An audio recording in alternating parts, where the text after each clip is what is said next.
ലൂക്കോസ് അധ്യായം 22. പെസഹ എന്ന പുളിപ്പില്ലാത്ത അപ്പത്തിന്റെ പെരുന്നാൾ അടുത്തു വരികയായിരുന്നു. മുഖ്യ പുരോഹിതന്മാരും വേദജ്ഞരും ജനത്തെ ഭയപ്പെടുക മൂലം യേശുവിനെ കൊന്നുകളയുവാനുള്ള മാർഗം എന്തെന്ന് അന്വേഷിച്ചുകൊണ്ടിരുന്നു. അപ്പോൾ പന്തിരുവരിൽ ഒരുവനായ ഈസ്കാര്യോത്ത യൂദയിൽ സാത്താൻ പ്രവേശിച്ചു. യൂദ മുഖ്യ പുരോഹിതന്മാരുടെയും ദേവാലയത്തിലെ പടനായകരുടെയും അടുക്കൽ ചെന്ന് യേശുവിനെ എങ്ങനെ ഒറ്റിക്കൊടുക്കണമെന്ന് അവരുമായി ആലോചിച്ചു. അവർ സന്തോഷിച്ച് അയാൾക്ക് പണം കൊടുക്കാൻ സന്നദ്ധരായി. അയാൾ അതിന് സമ്മതിച്ചു. ജനക്കൂട്ടം ഇല്ലാത്തപ്പോൾ യേശുവിനെ അവർക്ക് ഏൽപ്പിച്ചു കൊടുക്കാൻ തക്കം നോക്കിപ്പോന്നു.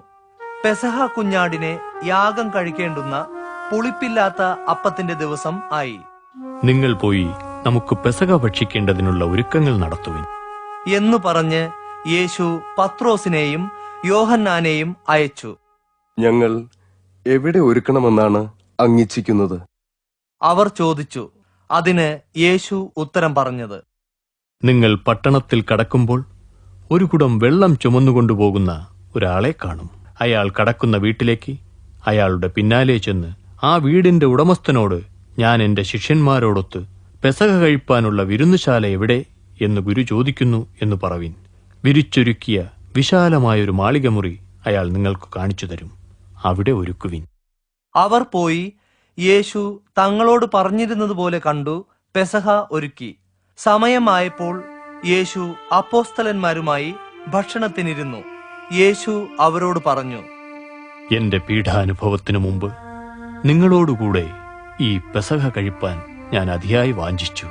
അതു ദൈവരാജ്യത്തിൽ പൂർത്തിയാകുവോളം ഇനി ഞാൻ അത് ഭക്ഷിക്കുകയില്ല എന്ന് ഞാൻ നിങ്ങളോട് പറയുന്നു. പിന്നെ പാനപാത്രം എടുത്ത് സ്തോത്രം ചെയ്ത ശേഷം പറഞ്ഞു, ഇത് വാങ്ങി പങ്കിട്ടുകൊള്ളുവിൻ. ദൈവരാജ്യം വരുവോളം മുന്തിരിയുടെ ഫലത്തിൽ നിന്നും ഞാൻ വീണ്ടും കുടിക്കുകയില്ല എന്ന് ഞാൻ നിങ്ങളോട് പറയുന്നു. അനന്തരം അവിടുന്ന് അപ്പം എടുത്ത് വാഴ്ത്തി നുറുക്കി അവർക്ക് കൊടുത്തുകൊണ്ട് പറഞ്ഞു, ഇത് നിങ്ങൾക്ക് വേണ്ടി നൽകുന്ന എന്റെ ശരീരമാകുന്നു. എന്റെ ഓർമ്മയ്ക്കായി ഇത് ചെയ്യുവിൻ. അങ്ങനെ തന്നെ അത്താഴത്തിന് ശേഷം അവിടുന്ന് പാനപാത്രം കൊടുത്തുകൊണ്ട് പറഞ്ഞു, ഈ പാനപാത്രം നിങ്ങൾക്ക് വേണ്ടി ചൊരിയുന്ന എന്റെ രക്തത്തിലെ പുതിയ ഉടമ്പടിയാകുന്നു. എന്നാൽ എന്നെ ഒറ്റിക്കൊടുക്കുന്നവന്റെ കൈ എന്റെ കൈക്കരികെ മേശപ്പുറത്തുണ്ട്. നിർണയിച്ചിരിക്കുന്ന പ്രകാരം മനുഷ്യപുത്രൻ പോകുന്നു. സത്യം. എന്നാൽ അവനെ ഒറ്റിക്കൊടുക്കുന്നവന് കഷ്ടം. ഇത് ചെയ്യാൻ പോകുന്നവൻ ആരായിരിക്കും എന്ന് അവർ തമ്മിൽ ചോദിച്ചു തുടങ്ങി. തങ്ങളിൽ ആരെയാണ് ഏറ്റവും ശ്രേഷ്ഠനായി കരുതേണ്ടത് എന്നൊരു തർക്കവും അവരുടെ ഇടയിൽ ഉണ്ടായി. യേശു അവരോട് പറഞ്ഞു, വിജാതീയരുടെ രാജാക്കന്മാർ അവരുടെ മേൽ കർത്തൃത്വം നടത്തുന്നു. അവരുടെ മേൽ അധികാരം നടത്തുന്നവരെ ഉപകാരികൾ എന്ന് വിളിക്കുകയും ചെയ്യുന്നു. എന്നാൽ നിങ്ങളോ അങ്ങനെയല്ല ചെയ്യേണ്ടത്.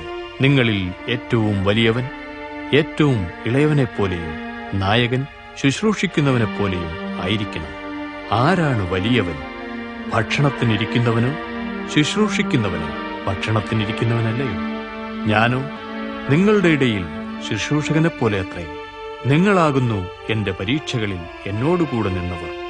എന്റെ പിതാവ് എനിക്കൊരു രാജ്യം തന്നതുപോലെ ഞാൻ നിങ്ങൾക്കും തരുന്നു. അങ്ങനെ നിങ്ങൾ എന്റെ രാജ്യത്തിൽ എന്റെ മേശയിൽ നിന്ന് തിന്നുകയും കുടിക്കുകയും സിംഹാസനങ്ങളിലിരുന്നു ഇസ്രായേൽ ഗോത്രം 12 ന്യായം വിധിക്കുകയും ചെയ്യും. ശിമോനെ, ശിമോനെ, സാത്താൻ നിങ്ങളെ ഗോതമ്പ് പോലെ പാറ്റേണ്ടതിന് അനുവാദം ചോദിച്ചു. എന്നാൽ നിന്റെ വിശ്വാസം നഷ്ടപ്പെടാതിരിപ്പാൻ ഞാൻ നിനക്ക് വേണ്ടി അപേക്ഷിച്ചു. നീ വീണ്ടും തിരിഞ്ഞു വന്ന ശേഷം നിന്റെ സഹോദരന്മാരെ ഉറപ്പിച്ചുകൊള്ളുക. അതിന് അവൻ, കർത്താവേ, അങ്ങയോടുകൂടെ തടവിലാകുവാനും മരിപ്പാനും ഞാൻ ഒരുക്കമാണ് എന്ന് ഉത്തരം പറഞ്ഞു. യേശു അവനോട്, പത്രോസേ, ഞാൻ നിന്നോട് പറയുന്നു, എന്നെ അറിയുന്നില്ല എന്ന് നീ 3 പ്രാവശ്യം തള്ളിപ്പറയും വരെ ഇന്ന് കോഴി കൂവുകയില്ല എന്നു പറഞ്ഞു. പിന്നെ യേശു അവരോട് ചോദിച്ചു, ഞാൻ നിങ്ങളെ പണസഞ്ചിയോ ഭാണ്ഡമോ ചെരുപ്പോ കൂടാതെ അയച്ചപ്പോൾ നിങ്ങൾക്കെന്തെങ്കിലും കുറവുണ്ടായോ? ഒന്നിനും കുറവുണ്ടായില്ല. അവർ മറുപടി പറഞ്ഞു. അദ്ദേഹം അവരോട് പറഞ്ഞു, എന്നാൽ ഇപ്പോൾ പണസഞ്ചിയുള്ളവൻ അതെടുത്തുകൊള്ളട്ടെ. അതുപോലെ വാളുള്ളവനും വാൾ ഇല്ലാത്തവൻ തന്റെ വസ്ത്രം വിറ്റ് ഒരെണ്ണം വാങ്ങട്ടെ. അവനെ അധർമ്മികളുടെ കൂട്ടത്തിൽ എണ്ണി എന്നെഴുതിയിരിക്കുന്ന വചനം എന്നിൽ നിറവേറേണ്ടതാകുന്നു. അതെ, എന്നെക്കുറിച്ച് എഴുതിയിട്ടുള്ളത് പൂർത്തിയാകണം. അതിന് ശിഷ്യന്മാർ, ഇതാ കർത്താവേ, ഇവിടെ 2 വാളുണ്ട് എന്നു പറഞ്ഞു. മതി. അദ്ദേഹം ഉത്തരം പറഞ്ഞു. പിന്നെ യേശു പുറത്തെത്തി പതിവ് പോലെ ഒലിവുമലയിലേക്ക് പോയി. ശിഷ്യന്മാർ അദ്ദേഹത്തെ അനുഗമിച്ചു. ആ സ്ഥലത്തെത്തിയപ്പോൾ അദ്ദേഹം അവരോട്, നിങ്ങൾ പരീക്ഷയിൽ അകപ്പെടാതിരിക്കാൻ പ്രാർത്ഥിപ്പിൻ എന്നു പറഞ്ഞു. പിന്നെ അവരിൽ നിന്ന് ഒരു കല്ലേറു ദൂരത്തോളം അപ്പുറം ചെന്ന് മുട്ടുകുത്തി. പിതാവേ, തിരുവിഷ്ടമെങ്കിൽ ഈ പാനപാത്രം എന്നിൽ നിന്ന് നീക്കേണമേ. എങ്കിലും എന്റെ ഇഷ്ടമല്ല, അവിടുത്തെ ഇഷ്ടം തന്നെ ആകട്ടെ എന്ന് പ്രാർത്ഥിച്ചു. അദ്ദേഹത്തെ ശക്തിപ്പെടുത്തുവാൻ സ്വർഗത്തിൽ നിന്ന് ഒരു ദൂതൻ അദ്ദേഹത്തിന് പ്രത്യക്ഷനായി. പിന്നെ അദ്ദേഹം അതിവേദനയിലായി അത്യധികം തീക്ഷ്ണതയോടെ പ്രാർത്ഥിച്ചു. അദ്ദേഹത്തിന്റെ വിയർപ്പ് നിലത്ത് വീഴുന്ന വലിയ രക്തത്തുള്ളികൾ പോലെ ആയി. അദ്ദേഹം പ്രാർത്ഥന കഴിഞ്ഞ് എഴുന്നേറ്റ് ശിഷ്യന്മാരുടെ അടുക്കൽ തിരിച്ചെത്തിയപ്പോൾ അവർ സങ്കടം കൊണ്ട് തളർന്നുറങ്ങിപ്പോയിരിക്കുന്നത് കണ്ടു. നിങ്ങൾ ഉറങ്ങുന്നതെന്ത്? പരീക്ഷയിൽ അകപ്പെടാതിരിപ്പാൻ എഴുന്നേറ്റ് പ്രാർത്ഥിപ്പിൻ. അദ്ദേഹം അവരോട് പറഞ്ഞു. യേശു സംസാരിച്ചു കൊണ്ടിരുന്നപ്പോൾ തന്നെ ഒരു ജനക്കൂട്ടം അവിടെ വന്നു ചേർന്നു. 12 ഒരുവനായ യൂദായാണ് അവരെ നയിച്ചിരുന്നത്. യേശുവിനെ ചുംബിക്കേണ്ടതിന് അയാൾ അദ്ദേഹത്തിന്റെ അടുത്ത് ചെന്നു. എന്നാൽ യേശു അയാളോട്, യൂദയേ, നീ ചുംബനം കൊണ്ടാണോ മനുഷ്യപുത്രനെ ഒറ്റിക്കൊടുക്കുന്നത് എന്നു ചോദിച്ചു. സംഭവിപ്പാൻ പോകുന്നത് എന്തെന്ന് കണ്ടിട്ട് യേശുവിന്റെ ചുറ്റും നിന്നിരുന്നവർ, കർത്താവേ, ഞങ്ങൾ വാളെടുത്ത് വെട്ടണമോ എന്ന് ചോദിച്ചു. അവരിൽ ഒരാൾ മഹാപുരോഹിതന്റെ ദാസനെ വെട്ടി അവന്റെ വലത്തെ കാത് ഛേദിച്ചു കളഞ്ഞു. അരുത്, അത് പാടില്ല. യേശു പറഞ്ഞു. പിന്നെ അദ്ദേഹം അവന്റെ കാതിൽ തൊട്ട് അവനെ സൗഖ്യമാക്കി. തനിക്കെതിരെ വന്ന മുഖ്യപുരോഹിതന്മാരോടും ദൈവാലയത്തിലെ പടനായകന്മാരോടും മൂപ്പന്മാരോടും യേശു പറഞ്ഞു, എന്ത്? നിങ്ങൾ വാളും വടിയുമായി എന്റെ നേരെ വരുവാൻ ഞാനൊരു കൊള്ളക്കാരനോ? ഞാൻ ദിവസേന നിങ്ങളോടുകൂടെ ദൈവാലയത്തിൽ ഇരുന്നിട്ടും നിങ്ങൾ എന്റെ മേൽ കൈവച്ചില്ല. എന്നാൽ ഇത് നിങ്ങളുടെ സമയവും ഇരുട്ടിന്റെ അധികാരവുമാണ് എന്നു പറഞ്ഞു. അവർ അദ്ദേഹത്തെ പിടിച്ച് മഹാപുരോഹിതന്റെ വീട്ടിലേക്ക് കൊണ്ടുപോയി. പത്രോസ് കുറെ അകലെയായി പിന്നാലെ ചെന്നു. അവർ നടുമുറ്റത്തിന് നടുവിൽ തീ കത്തിച്ച് ഒന്നിച്ചിരുന്നപ്പോൾ പത്രോസും അവരോടുകൂടെ ഇരുന്നു. അയാൾ തീയുടെ വെളിച്ചത്തിൽ ഇരിക്കുന്നത് ഒരു വേലക്കാരി പെൺകുട്ടി കണ്ട് അയാളെ സൂക്ഷിച്ചു നോക്കിയിട്ട് പറഞ്ഞു, ഈ മനുഷ്യനും അയാളോട് കൂടെ ഉണ്ടായിരുന്നു. എന്നാൽ പത്രോസ് അത് നിഷേധിച്ചു. സ്ത്രീയെ, ഞാൻ അയാളെ അറിയുന്നില്ല എന്നു പറഞ്ഞു.